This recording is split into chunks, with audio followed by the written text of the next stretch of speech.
Well, as is our custom, we're going to kick off with one of our graduate student award winners, and delighted to welcome this evening Nabila Idris, who's been working on the politics of textiles, which is pretty serious stuff. So I'm going to hand over to Nabila and say, please tell us about it. Thanks so much. I should preface everything by saying, as I've said a little while ago, that I really dislike virtual environments and speaking into the void. So bear with me as I try that. I'm going to try to turn on the slides so that it's easier to follow. Let me know if I've succeeded. That's working? Yep, great. Yep. Brilliant. Firstly, thank you to CSAR. This has been really amazing. Thank you for inviting me, and thank you for the award. It's been so very helpful, especially during the lockdown. I'm going to have a very short time, so I will whiz through this topic. What I research, it's part of what I research, which is the injustices of the global clothing industry. I'm going to this is kind of going to be the structure and intro, methodology findings, and then recent developments. And in the Q&A, perhaps we can do something about what can we do about it. I won't go into that in my talk. The story starts about 7 years ago. A lot of you might recognize this photo. It's the photo of Rana Plaza, a building which collapsed in Bangladesh, killing over 1,000 garments factory workers and injuring over 2,000 others. And it created a seismic shock across the industry and across the world. I mean, you'd open BBC, you'd open CNN, everybody was talking about it. And what really mattered was that it was a PR disaster for the industry, which is why they sat up and took note, and they thought, well, we've got to do something about it. And part of the thing that they had to do was protect the workers in cases of injuries like this, right? So which is what I particularly look at. Over 2,000 workers were injured, some of them very grievously so. How was social protection going to protect them? Was there any sort of insurance, employment injury insurance, as I'm sure as you have with your employers? And there didn't exist an employment injury insurance at that time in Bangladesh. And what's interesting is there still doesn't exist one. So there were, between 2013 and last year, there were two big attempts to bring an employment injury insurance. The first one was led by the government, and the second one was led by the UN, the ILO, the International Labour Organization, part of the UN, and both failed. So what I did in my research was I looked into via document analysis, internal government document analysis, like 15 kgs of them. I did long, in-depth interviews. I sat in on policy deliberation spaces to try to understand why did these two policy efforts fail, even though there was cross-party understanding across the globe that was something needed to be done, if only to manage the PR disaster. Like, it's not just about workers dying. It's not just an altruistic reason. It's like, literally, this is horrific for our industry. Why did they still fail? And so I'm quickly going to take you through my findings, which are, so this is what happened. So the German government paid the ILO money in order to bring 3 parties to the table. It's a standard tripartite negotiation that happens, okay? So the ILO was the organizer of this, funder was the German government. So the 3 parties which were brought to the table were, firstly, the factory owners, because if it's an insurance, then employers need to pay into it, so you need the consent of the owners. So they were brought into the negotiations. The owners, as always, as employers, even in our institutions, their incentive, that their logic is to lower their costs, right? So the owners want to reduce their costs in order to not eat into, so that it doesn't eat into their profit margin. That's what owners are trying to do. The second party that was brought into these negotiations was the Bangladesh government. And the reason they were brought in is because this is negotiation between the owners and the workers, right? The owners want to reduce their costs, so they don't want to give insurance. The workers want to protect themselves, so they want insurance. The assumption was that in tripartite negotiations, the government comes as a neutral third party to ensure that these negotiations occur fairly. This did not happen, because actually in Bangladesh, as I found looking through the data of the policies themselves, like overnight pages of policy instruments would disappear. Because in Bangladesh, the owners and the government, they're not separate identities. 1/3 of MPs are themselves factory owners. So the idea that the government would play a neutral third party role here in order to work in favor of the aggrieved party, it's not really true. There's a state business nexus that ensured that these policies did not pass. So the government and the owners, essentially one entity, worked against the workers who form a very weak labor movement. The labor movement, the unions in Bangladesh are quite weak. And the reason for that is because they're either coerced, co-opted, or violently repressed. There's no room for them to work. Now, usually people look at this research and they go like, oh, okay, so the problem is at the national level. The reason the garments industry is so problematic is because these third world nations, they're simply not good enough. The politics is not good there. But as I went through my interviews, I saw that's not really the case. It's a part of the picture, but it is certainly not the whole picture. What I was hearing from the factory owners was, look, after Rana Plaza, we improved our factories. Our factories, and this is actually true, Bangladeshi factories now win awards in terms of occupational safety and health, not labor rights, but occupational safety and health, they do very well.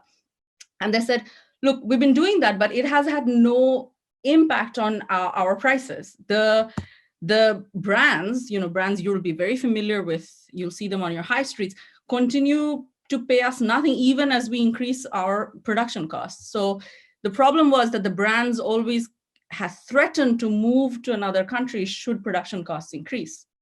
So the problem of hypermobile global capital was the big bad wolf in the room that was pushing prices down. And evidence for this is across the board. So this is evidence from 5 years after Rana Plaza. So 5 years after this seismic event that changes industry practices, US buyers have been paying 10% less. EU buyers have been paying 9% less.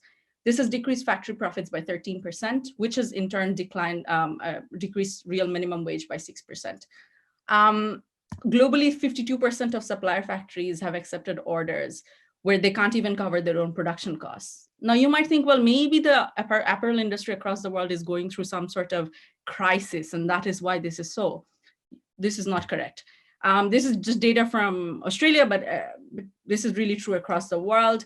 The returns on shareholder profits for dividends for five major clothing companies have increased on average of 81% per year. Okay, so as they pay more to the shareholder, they pay less yearly to the factories. And if they don't pay the factories can't do much for their workers.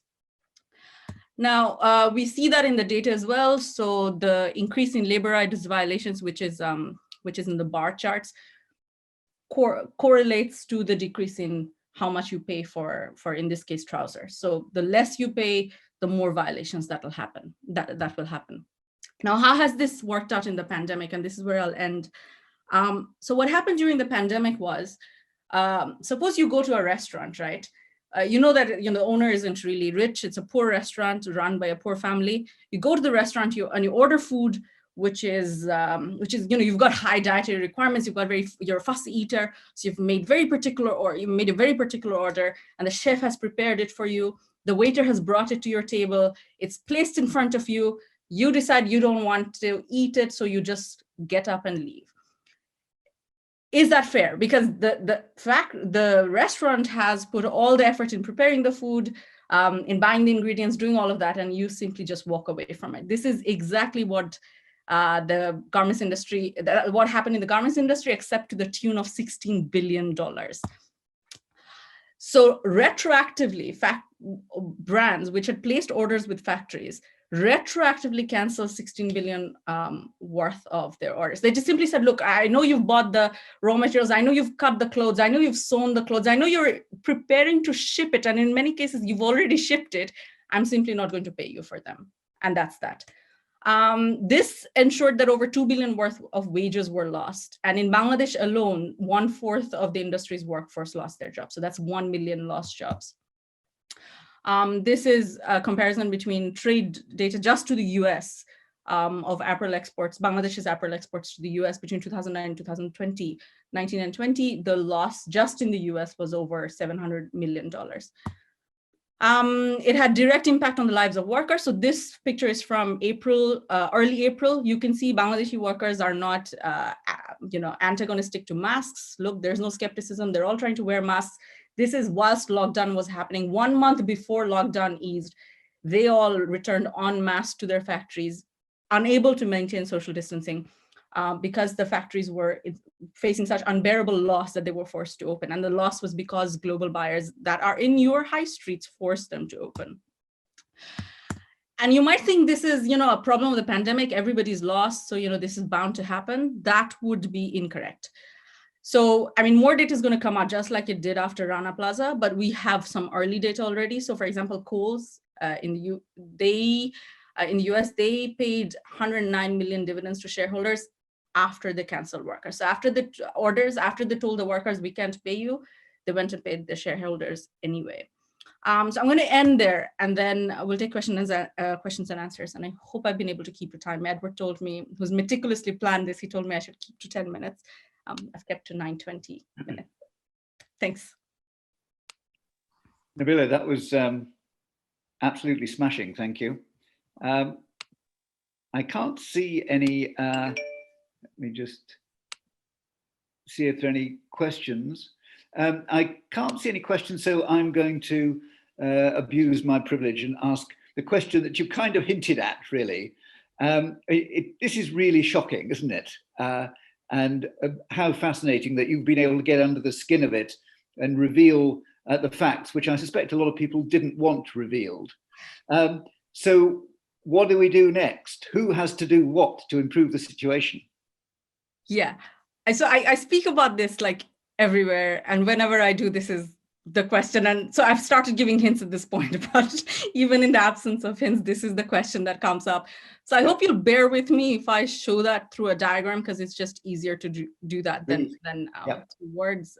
So I'll do that share screen thing again.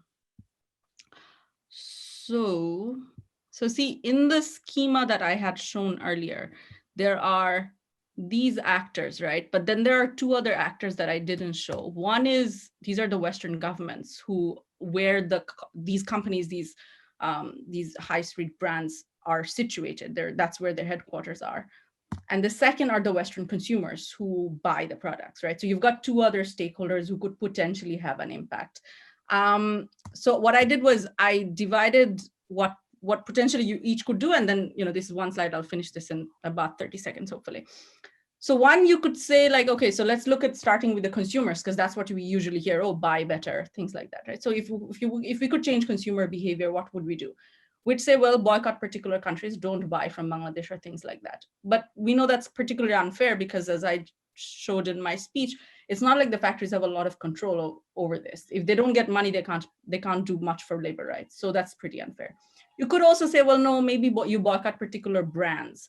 Now, this has mixed result, because what this tells to the consumer, somebody who's living in social housing, that the responsibility of solving the problem of a global multi-billion-dollar industry lies with them and their minimum wage income, right? Because you've got to buy better, don't buy from green companies. This is an unsustainable way.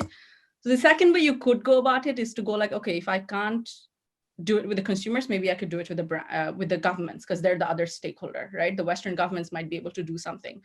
What sort of legislative change would that be? Well, they could say, make the brands buy better, which is something that they have started to say. Germany, France, they're starting to bring in legislation that says, well, we want you to have clean supply chains.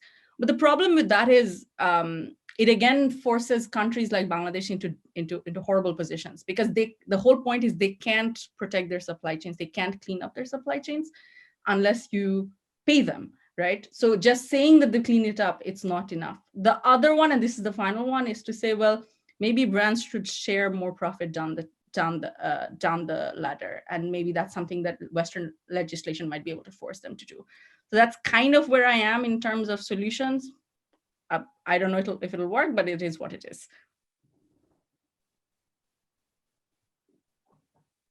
Sorry, Gregory, we can't hear you.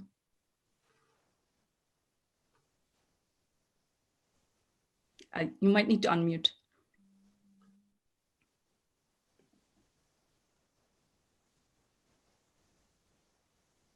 Yep. Yeah. How's that? Yeah. Any good? Yeah, we've got time for one question, I think. I believe John Scott's on the line.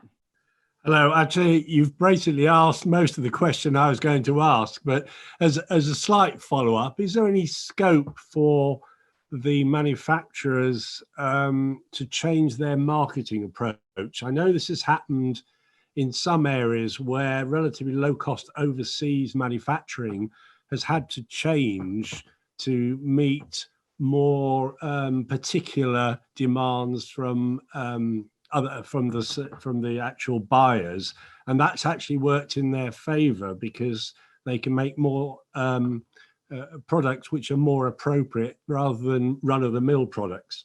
Is that an option?